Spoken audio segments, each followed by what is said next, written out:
இந்த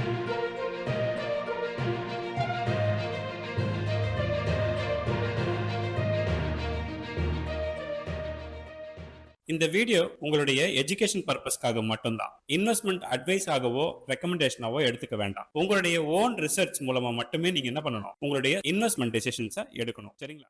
மக்கள் அனைவருக்கும் வணக்கம். இன்னைக்கு பைசா மாஸ்டர் தமிழ்ல நிறைய பிகினர்ஸ் உங்ககிட்ட இருந்து கேள்வி என்ன, இந்த ஐஓபி பத்தி பேசுங்க, ரொம்ப சீப்பா கிடைக்குது, ஒரு காலத்துல 170 ரூபா 180 ரூபா வித்த ஸ்டாக் இன்னைக்கு 35 ரூபாய் கிடைக்குது, நம்ம ஏன் இதை பத்தி பேசக்கூடாது அப்படின்னுட்டு தொடர்ந்து கேட்டுட்டு இருக்கீங்க. தப்பு இல்லை, கண்டிப்பா நான் பேசுறேன். சரிங்களா? ஐஓபிங்கிற ஸ்டாக்கை நீங்கள் லாஸ்ட்டாக உங்களுக்கு ஸ்க்ரீனில் வைக்கிறேன் பாருங்கள். லாஸ்ட் 5 இயர்ஸ் ஸ்டாக் நான் உங்களுக்கு ஸ்க்ரீனில் வச்சுன்னா உங்களுக்கு இப்போ 118% க்ரோத் அப்படின்னா எங்கே இருந்துன்னா பெரிய 180 ரூபா 190 ரூபா இருந்த காலத்துலேருந்து இல்லை. இப்போ கொரோனா சமயத்தில் உங்களுக்கு பார்த்தீங்கன்னா அந்த ஸ்டாக் ப்ரைஸு கீழே வந்திருக்கும் இல்லையா? அந்த ரேஞ்சில் இருந்து பார்த்தீங்கன்னா 2021 இதோட ஷேர் ப்ரைஸ் வெறும் 16 ரூபா தான் இருந்தது. இன்னைக்கு 35 ரூபா இருக்க போது பார்த்தா இது பார்க்கறதுக்கு உங்களுக்கு 100% 120% வளர்ந்த மாதிரி தெரியும். சரிங்களா? இது ஒன்று நோட் பண்ணி வச்சுக்கோங்க. அது 3 இயர் சார்ட் எடுத்து பார்த்தீங்கன்னாலும் உங்களுக்கு 47% க்ரோத்துங்கிறதுமே அடிக்குவேட்டான க்ரோத் மாதிரி இருக்கும். அகெயின் அதே பதில் தான் உங்களுக்கு 24 ரூபா இருந்து கிட்டத்தட்ட 69 ரூபா வரைக்கும் போய் திரும்பவும் 35 ரூபா வந்திருக்கு. இதுதான் சூழ்நிலை. பட் இதை நம்ம கன்சிடர் பண்ணலாமா? ஏன்னா இப்போ ரொம்ப சீப்பாக கிடைக்குது அப்படின்னா ஒரு சில ஸ்டாக்கை நானே இந்த மாதிரி சமயங்களில் கன்சிடர் பண்ணலாம்னு சொல்லியிருக்கேன் இல்லையா? இந்த கம்பெனி நம்ம என்ன பண்ணோம், டீட்டெயில் அனலைஸ் பண்ணிவிட்டு அப்புறமா இப்போ இந்த கம்பெனியோடைய ஆல் டைம் சார்ட் வைக்கிறேன், 2002 வைக்கிறேன். இதில் பார்த்தீங்கன்னா முக்கியமான பாயிண்ட் ஒன்று ஒன்றா நான் எக்ஸ்பிளைன் பண்ணுறேன். இந்த ஷேர் ப்ரைஸ் பார்த்தீங்கன்னா ரொம்ப ஹைலாம் போயிருக்கு. 2007 இந்த கம்பெனி பார்த்தீங்கன்னா கிட்டத்தட்ட 204, அதாவது 204 ரூபாயிலிருந்து 40 ரூபாய்க்கு விழுது 5 மடங்கு இல்லையா? 5 மடங்குனா கிட்டத்தட்ட எத்தனை பர்சன்ட் பார்த்தீங்கன்னா 80% டிக்ளைன் ஆயிருக்கு. ஒரு நல்ல ஸ்ட்ராங்கான ஃபண்டமெண்டல் இருக்கக்கூடிய கம்பெனி அந்த நேரத்தில் 40% தான் விழுது, 45% தான் விழுது. ஒரு வெரி ரேராக ஒரு சில கம்பெனி 60 விழுது. இதெல்லாம் பாருங்களேன் எங்கே விழுது? 40, கிட்டத்தட்ட 80% காலி. சரி, ஓகே, அப்படியே நம்ம கவனிப்போம். அடுத்தது இது அப்படியே இல்லை, 40லேயே நிற்கல. திருப்பி இது என்ன ஆகுதுன்னா கொஞ்சம் ரீபவுண்ட் ஆகும்போது 170 ரூபா போச்சு. ரீபவுண்ட் ஆன காலங்களில் நிறைய பேர் என்ன பண்ணிட்டாங்க, தன்னோட பணத்தை கொண்டு போய் கொட்டுன்னு கொட்டிட்டாங்க ஐஓபியில். அவர் ஐஓபி ஒரு மல்டி பேக்கராக மாற போகுதுன்னு சொல்லி ஒரே உருட்டிட்டாங்க. ஆனால் அது உண்மை கிடையாது. அது என்ன நடந்ததுன்னா அந்த சமயத்தில் சில ஸ்கேமர்ஸ்லாம் இதை யூஸ் பண்ணி நிறைய ஸ்டாக்கை வந்து கன்சிடர் பண்ணி வச்சுருந்தாங்க. 40 ரூபா ரேஞ்சிலேயே வந்து நிறைய கன்சிடர் பண்ணி வச்சுருந்தா அதை விற்கிறதுக்கான ஏற்பாடுகள் சில நடந்தது. அதெல்லாம் நிறைய பார்த்தீங்கன்னா அஃபிஷியல் ரெக்கார்ட்ஸில் இல்லை. ஆனால் அந்த சமயத்தில் அதை பம்ப் பண்ணாங்க. நிறைய பேர் பம்ப் பண்ணி என்ன பண்ணிட்டாங்க, இது ஹைப் கிரியேட் பண்ணி விட்டு 170 ரூபா போனோன்னு எல்லாம் ஓடி போயிட்டாங்க. அப்படி ஓடி போன சமயங்களில் மாட்டினது யார்? நம்மள மாதிரி விவரம் தெரியாதவங்க போய் மாட்டிக்கிட்டோம். இன்றைக்கும் நிறைய பேர் எனக்கு தெரியும் 170 ரூபாய்க்கு வாங்கிட்டு சிரமப்பட்டுட்டு நம்மளோட கமெண்ட்ஸில் இது ஒரு 4-5 மாதத்துக்கு முன்னாடி இந்த கம்பெனி பற்றி ஏதோ ஃப்ளோவில் பேசும்போது கூட ஒரு கிளைண்ட் சொல்லியிருந்தாங்க, ஐஓபியில் இந்த மாதிரி நான் மாட்டியிருக்கேன் அப்படின்ட்டு. அன்னையிலேருந்தே மார்க்கெட் பார்த்தீங்கன்னா தொடர்ந்து கீழ் நோக்கி வந்துட்டு இருக்கிறது உண்மை. அது குழப்பம் இல்லை. எவ்வளோ ரூபா வரைக்கும் கீழே வந்ததுன்னு பார்த்தீங்கன்னா கொரோனாவில் கூட சில கம்பெனி மேலே இருந்து தான் கீழே வந்தது. இது நான் ஸ்டாப்பாக போய் கீழே விழுந்து எங்கே 10 ரூபா ஒரு ஷேர். எவ்வளோ பெரிய ஷேர்? 200 ரூபா மதிப்பில் ஒரு ஷேர் 10 ரூபாய்க்கு போய் விழுது. இந்த கம்பெனியோட குவாலிட்டி ஃபண்டமெண்டலி இந்த கம்பெனி வந்து நல்ல ஸ்ட்ராங்காக இருக்கிற மாதிரி தெரிஞ்சாலும் என்பிஏ அந்த சமயங்களெல்லாம் வந்து ஹெவியாக இருந்தது உண்மை. இது ஒரு கவர்மெண்ட்டோடைய ப்ரொப்போசிஷன்லாம் பார்த்தீங்கன்னா 92-93% ஸ்டேக்ஸ் இருக்கிறதுனால இந்த கம்பெனி வளரணும்னு யோசிக்கக்கூடிய முடிவுகளை எல்லாம் எடுக்கிறோம் இல்லையா? அது எடுக்கிறதுக்கு ரொம்ப நாள் ஆகும். சில ஆர்டர்லாம் போட்டு ஒரு பேங்க்கை ரீஸ்ட்ரக்சர் ரெனோவேட் பண்ணணும்னா கூட 3 வருஷம் 4 வருஷம் ஆகும் அந்த ஆர்டர் அவங்களுக்கு வரதுக்கு. எப்படி இருந்தால் நம்ம என்ன பண்ண முடியும்? ஸோ இது மாதிரியான சூழ்நிலையில் தான் இருந்ததுனால அது 40 ரூபா விழுந்ததும் உண்மை, அடுத்தது 10 ரூபா விழுந்ததும் அதே மாதிரியான உண்மைகள் தான். எனிவே அதுக்கப்புறம் பார்த்தீங்கன்னா அது கொஞ்சம் ரீபவுண்ட் ஆகி அந்த கொரோனாலேருந்து வெளியே வந்தப்புறம் 60-70 ரூபா வரைக்கும் வந்ததே தவிர ரொம்ப நாளைக்கு நிற்க முடியல. அதுவும் ஏன்னா எஃப்ஐஐ பூம். எஃப்ஐஐ பற்றி தான் உங்களுக்கு தெரியுமே, 10 ரூபா ஸ்டாக்கெல்லாம் 100 ரூபாய்க்கு வாங்கினா. அப்போ நம்ம அந்த பேர் மாட்டியிருந்தோம்னா என்ன ஆயிருக்கும்? எஸ், இந்த மாதிரி இருக்குது. பட் இன்றைக்கி சூழ்நிலை அப்படி இருக்கான்னு கேட்டால் இல்லை. நான் சொல்லியிருக்கேன்ல, பேங்க்குங்களுக்குலாம் கோல்டு லோனை வந்து கொஞ்சம் சென்ட்ரல் கவர்மெண்ட் ஓப்பன் பண்ணி விட்டாங்க. அப் டு 35 lakh rupees வரைக்கும் ஒரு சிங்கிள் தனி மனிதருக்கு வந்து கோல்டு லோன் கொடுக்கலாம் அப்படின்ற ப்ரொவிஷனும் கொடுத்துட்டாங்க. லிமிட்டும் அவங்க ரீசெட் பண்ணிக்கலாம், அவங்களே செட் பண்ணிக்கலாங்கிற ப்ரொவிஷனே கொடுத்ததுனால இப்போது ஒரு சின்ன சேஞ்சஸ் வந்திருக்கு. அப்போ இந்த கம்பெனி வந்து லாஸ்ட் 5 years என்னென்னலாம் பண்ணியிருக்காங்கன்னு நான் உங்களுக்கு ஒன்று எக்ஸ்பிளைன் பண்ணுறேன், so that you can understand. ஆக்சுவலாக இந்தியன் ஓவர்சீஸ் பேங்க் அப்படிங்கிறது இன்றைக்கி மிட் கேப்பில் இருக்கிற மாதிரி தெரியும். ஒன்று வந்து அது மிட் கேப் கம்பெனி கிடையாது. ஏன்னா ஒரு காலத்தில் இருந்த ரேட்டோட கம்பேர் பண்ணும்போது அது பெரிய லார்ஜ் ஸ்கேல். கிட்டத்தட்ட அதோட மதிப்பு பார்த்தீங்கன்னா மோர் தென் 2.5 lakhs crores, 2.5 லட்சம் கோடி ரூபாய் மார்க்கெட் கேப் இருந்த ஒரு நிறுவனம் தான் அது. ஒரு லார்ஜ் கேப்பில் இருந்து அதோட ஷேர் ப்ரைஸ் குறைஞ்ச ஒரே காரணத்தினால இன்றைக்கி அது 67,000 கோடியாக மாறி இன்றைக்கி அது ஒரு மிட் கேப் ரேஞ்சுக்கு வந்திருக்கு. அடுத்தது பிஇ கவனிச்சிக்கங்க.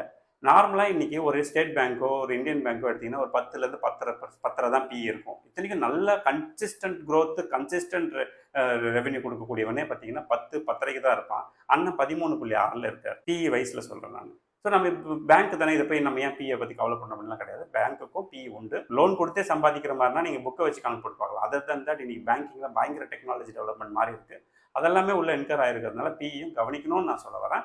பட் ரேதர் தென் இன்னைக்கு ப்ரைஸ் பை புக் எடுத்துக்கிட்டிங்கன்னா 2 இருக்குது. இது எதுலேருந்து வருதுன்னு பார்த்தீங்கன்னா உங்களுக்கு இந்த ஆர்ஒய் வந்து 15%. இது ஒரு ஆறுதலான விஷயம். உண்மையிலேயே சொல்ல 16 புக் வேல்யூ இருக்குது, 16.78 புக் வேல்யூ இருக்குது. அதுலேருந்து ₹2.57 அவங்க சம்பாதிக்கிறாங்கன்னா அது 15%க்கு மேலே. இப்போ இந்த இடத்துல உண்மையிலேயே கன்வீனியன்ட்டாக இருக்குன்னா எஸ் அப்படின்னு நம்ம இதை எடுத்துக்கலாமே தவிர, ஆனால் பாஸ்ட் ரெக்கார்டை மறந்துடக்கூடாது. ஏன்னா லாஸ் மேக்கிங் கம்பெனி இது. 5 வருஷம் டிக்ளைன் ப்ராஃபிட்லையும் ஒரு 5 வருஷம் அதை தொடர்ந்து வந்து நெகட்டிவாகவும் 10 வருஷம் தொடர்ந்து ப்ராஃபிட் டிக்ளைனில் இருந்த கம்பெனி இது. இப்போ நான் சொல்ல வந்தது என்னன்னா, இப்போ price by book divided by இன்னைக்கு இருக்கிற ரேட் ஆஃப் இன்ட்ரெஸ்ட்டை கனெக்ட் போட்டிங்கன்னா உங்களுக்கு இந்த கம்பெனியோடைய வேல்யூ 2 டைம்ஸ் வருங்கிறது ஈஸியாக புரிஞ்சிடும். ஃபிக்ஸட் டெபாசிட்டுக்கான ரேட் ஆஃப் இன்ட்ரெஸ்ட் நீங்கள் இந்த 15ல் டிவைட் பண்ணணும். டிவைட் பண்ணால் என்ன வரும்? 2 டைம்ஸ் வரும். 2 டைம்ஸ்னா 16.78 இன்ட்டு 2ன்னு போட்டிங்கன்னா ₹32 ₹33ங்கிறது அடிக்குவேட் ப்ரைஸ். இப்போ ₹35 தான் வித்துட்டு இருக்கு. இது வரைக்கும் கிளியர், அது பிரச்சனை இல்லை. ஆனால் இன் ஃபியூச்சரில் இது வளருமா, அதில் நான் இன்வெஸ்ட் பண்ணலாமா, இந்த 2 கேள்விக்கு தான் வந்து நம்ம பதிலாக தேடிட்டு இருக்கோம். நான் ஏற்கனவே சொல்லியிருக்கேன் உங்களுக்கு, இந்த கம்பெனியோடைய ப்ரொமோட்டர் பார்த்தீங்கன்னா கவர்மெண்ட் கிட்டத்தட்ட 92% ஸ்டேக்ஸ் வச்சிருக்காங்க. ரீட்டைல் செக்மெண்ட்டில் வெறும் 3%க்கும் கீழே தான் இருக்குது. இது வரைக்கும் புரிஞ்சிருச்சா? அடுத்தது உங்களுக்கு மியூச்சுவல் ஃபண்ட்ஸில் பார்த்தீங்கன்னா அண்ணன் பாதி பேர் உள்ளே போனவெல்லாம் ஏதோ ஒருவேளை இந்த கம்பெனி ஒரு மல்டிபேக்கராக மாறிடுமோ அப்படிங்கிற நம்பிக்கையில் போயிருக்காங்க. பட் அந்த நம்பிக்கைங்கிறது இந்த பர்சன்டேஜ் வைஸ் வச்சு பார்க்கும்போது இட் இஸ் நாட் எனஃப். குறைஞ்சது ஒரு ரீட்டைல் செக்மெண்ட்டை விட மியூச்சுவல் ஃபண்ட் கொஞ்சம் கூட இருந்தாங்கன்னா நல்லாயிருக்கும். இந்த கேஸில் சொல்கிறேன். ஏன்னா 93% கிட்டத்தட்ட கவர்மெண்ட் கிட்டே இருக்கிறதுனால மீதி இருக்கிறதுல ஒரு 3%ஆவது மியூச்சுவல் ஃபண்ட் இருந்தாங்கன்னா ஒரு கான்ஃபிடென்ட்டாக இந்த பக்கம் நம்ம உள்ளே போகலாம். எனிவே இவங்க ரெவென்யூ பாருங்க, 22,000 கோடி ரெவென்யூ 2021. ஆனால் இப்போ 33,000 கோடி தான். அப்போ 50% தான் என்ன அது சேல்ஸ் க்ரோத் இருக்குது அப்படிங்கிறது ஒரு முக்கியமானது. இதோடைய நெட் ப்ராஃபிட்டை வச்சு பார்க்கும்போது 700 கோடி ரூபாய் ப்ராஃபிட்லேருந்து கிட்டத்தட்ட 3,300 கோடி ரூபாய் ப்ராஃபிட் போன மாதிரி உங்களுக்கு காட்டுவாங்க. ஆனால் இது உண்மையா அப்படின்னு கேட்டிங்கன்னா நோ. இதுக்கு முன்னாடி இவங்க லாஸ் மேக்கிங்காக இருந்து அதுக்கப்புறம் ரெக்கவர் ஆகி வர்றதுனால உங்களுக்கு 700 கோடி காட்டியிருக்காங்க 2021. ஆக்சுவலாக 2021 இவங்களுக்கு எவ்வளோ தெரியுமா ப்ராஃபிட் வந்திருக்கணும்? 2,200 கோடி வந்திருக்கும். எவ்வளோ? 2,200 கோடி வந்திருக்கணும். ஆனால் அந்த சமயத்தில் உங்களுக்கு ஓவர் எக்ஸ்பென்சஸ் இருந்ததுனால அப்போ 700 கோடின்னு காட்டிட்டாங்களே தவிர உங்களுக்கு இது ரியல் க்ரோத் கிடையாது. 700லேருந்து அவங்க 3,000 கோடிக்கு வரல. நல்லா பாருங்கள், சேல்ஸை கவனிங்க. திருப்பி நான் வைக்கிறேன். 22,000 கோடி சேல்ஸ்லேருந்து 33,000 கோடி சேல்ஸ், வெறும் 50% தான் இன்க்ரிமெண்ட். அப்போ எக்ஸ்பென்ஸை வந்து அங்கே கண்ட்ரோல் பண்ணியிருக்காங்க. இனிமேல் அந்த எக்ஸ்பென்ஸில் கண்ட்ரோல்லாம் பண்ண முடியாது, நார்மல் ஆயிடுச்சு அப்படின்னு நம்ம எடுத்துக்கலாம். 50%ங்கிற க்ரோத் வந்து பொதுவாக நான் சொல்லியிருக்கேன், எந்த ஒரு 5 வருஷமும் உங்களுக்கு க்ரோத் ரேட் எப்படி இருக்கணும்னா சேல்ஸ்லையும் சரி ப்ராஃபிட்லையும் சரி 2 டைம்ஸ் இருக்கணும். அது ஏர்னிங் பர் ஷேரில் ரிஃப்ளெக்ட் ஆகணும். ஏர்னிங் பர் ஷேர் 2 டைம்ஸ் ஆகி ரிஃப்ளெக்ட் ஆகணும். இல்லைன்னா நீங்கள் உஷாராக இருக்கணும். ஓகே, அந்த கம்பெனிக்கு ஏதோ பிரச்சனை இருக்குது அப்படிங்கிறத புரிஞ்சுக்கிறதுக்கு சொல்ல வரேன். இப்போ இன்னும் உள்ளே போகலாம், டீட்டெயிலிங்க பார்க்கலாம். இந்த கம்பெனியோட பி பார்த்தீங்கன்னா கிட்டத்தட்ட 50லேருந்து 15 வரைக்கும். டாப் வந்து 50, கீழே பாட்டம் வந்து 15, ஆவரேஜ் பார்த்தீங்கன்னா ஒரு 26ங்கிற ரேஞ்ச் உங்களுக்கு காட்டுது. பட் அதெல்லாம் ஒரு பேங்கிங் செக்டாருக்கு அவ்வளோ பிலாம் வந்து நாட் அடிக்குவேட். ரொம்ப வந்து எவ்வளோ தரமாக இருக்கலாம். ஜென்ரலாக சொல்கிறேன், ஒரு பிங்கிறது ஒரு பிஎஸ்சி செக்டாராக இருந்தால் 10, அரௌண்ட் 10 அவ்வளோதான் அதுக்கு பாசிபிலிட்டி. ஆனால் இது எப்படி 50 போச்சு, எப்படி 26 மீடியம் அப்படிங்கிறது நமக்கு தெரியல. எனிவே இன்றைக்கும் 13 பியில் தான் இருக்குது, விச் இஸ் 30% ஹை. இப்போ ஏர்னிங் பர் ஷேர் நான் சொன்ன மாதிரி எப்பவுமே வெறும் சேல்ஸை மட்டும் பார்த்துட்டு அப்படி வந்துடக்கூடாது. ஏன்னா நம்பர் ஆஃப் ஷேர்ஸ் ஏதாவது மாறி இருக்கா அதெல்லாம் கொஞ்சம் கேர்ஃபுல்லாக பார்க்கணுங்கிறதுனால இந்த இடத்துல ஏர்னிங் பர் ஷேர் 48 பைசாலேருந்து எங்கே வந்திருக்கு? 71 பைசா வந்திருக்கு. 48 to 48 கூட்டினீங்கன்னா உங்களுக்கு எவ்வளோ வரணும்? கிட்டத்தட்ட 90 பைசாக்கு மேலே வரணும். 93, 96 பைசாக்கு மேலே வரணும். வேற ஒன்லி 71 தான் வந்திருக்கு. இன் ஃபியூச்சரில் இது வந்து லாஸில் இருந்ததுனால அது ரெக்கவர் ஆகி வந்ததுனால தான் உங்களுக்கு 48லேருந்து 71 வந்தது. கிராஜுவல் கம்பெனியாக இருந்தால் இது கிட்டத்தட்ட 60க்கு மேலே இருந்திருக்கும். அதான் 2021 உன்னோட ஏர்னிங் பர் ஷேர் 60 பைசாலேருந்து 65 பைசாக்கு மேலே இருந்திருக்கும். 60 பைசாலேருந்து 70 பைசாங்கிறது வந்து it's not a big deal. அதையும் நீங்கள் பார்க்கணும் இல்லையா? அடுத்து புக்கை வச்சு தான் நம்ம இப்போ என்ன பண்ண போகிறோம்னா இந்த கம்பெனி ஃபியூச்சரில் எவ்வளோ வளர போகுதுன்னு அப்படின்னு பார்க்க போகிறோம். ₹8.54 ₹14.99 இந்த 5 வருஷத்தில் இந்த க்ரோத் இருக்குன்னா இதை நம்ம என்ன பண்ணுவோம்? எக்ஸல் ஷீட்டில் தூக்கி போட்டு அப்போ ட்ராக் பண்ணி பார்த்தீங்கன்னா 2030 அப்ராக்சிமேட்டாக சொல்லி இன்னும் 4 வருஷம் தான் இருக்குது. அந்த அளவுக்குலாம் இவங்க க்ரோத்லாம் போகலை. பட் ஸ்டில் ஒரு வேலை போயிடுவாங்கன்ற நம்பிக்கையை வச்சு நான் ஒரு கணக்கு சொல்கிறேன். ₹30 போகிறதுக்கு வாய்ப்பு இருக்குது புக் வேல்யூ. ₹30 போச்சுன்னா ப்ரைஸ் பை புக் என்ன சொல்லியிருக்கோம்? நம்ம 2 டைம்ஸ்ன்னு சொல்லியிருக்கோம். அப்போ 2 டைம்ஸ் ப்ரைஸ் பை புக்கோட நீங்கள் மல்டிப்ளை பண்ணிங்கன்னா எதிர்காலத்தில் இந்த கம்பெனியோட ஸ்டாக் ப்ரைஸ் என்ன வரலாம்? 60 வரலாம். 60 வருமானலாம் எனக்கு தெரியாது. 60 வரதுக்கான வாய்ப்புகள் தெரியுது. இப்படி பார்க்கும்போது ஜென்ரலாக பார்க்கும்போது 60 வரதுக்கான வாய்ப்புகள் தெரியுது அப்படிங்கிறது தான் நிதர்சனம். இந்த கேஸில் நான் உங்களுக்கு என்ன எக்ஸ்பிளைன் பண்ண வரேன்னா, போன 10 வருஷம் இந்த கம்பெனியோட ஏர்னிங் பர் ஷேர் அந்த ப்ளூ கலரில் கோடு இருக்குல்ல, அதெல்லாம் பார்த்தீங்கன்னா பாட்டமில் கீழே தொங்கிட்டு கிடக்குது. என்னன்னா minus earning per share, minus P, இந்த கோடெல்லாம் பார்த்தீங்கன்னா. ஸோ இந்த மாதிரி சூழ்நிலை இருக்குதுன்னா நான் உங்களுக்கு லாஸ்ட் 10 இயர்க்கான ரெக்கார்டு காட்டுறேன் பாருங்கள். இதுல பாத்தீங்கன்னா லாஸ்ட் 5 இயர் உங்களுக்கு பாசிட்டிவா இருக்கிற மாதிரி காட்டியிருப்பாங்க. உண்மைதான், இல்லைன்னு நான் சொல்லல. ஆனா இந்த மாதிரி தவறுகள் இதுக்கு முன்னாடி வந்த மாதிரியே திருப்பி வந்துச்சுன்னா, இங்க பாருங்க, மேல பாருங்க, 5 வருஷமா மைனஸ், கண்டினியூஸா லாஸ்.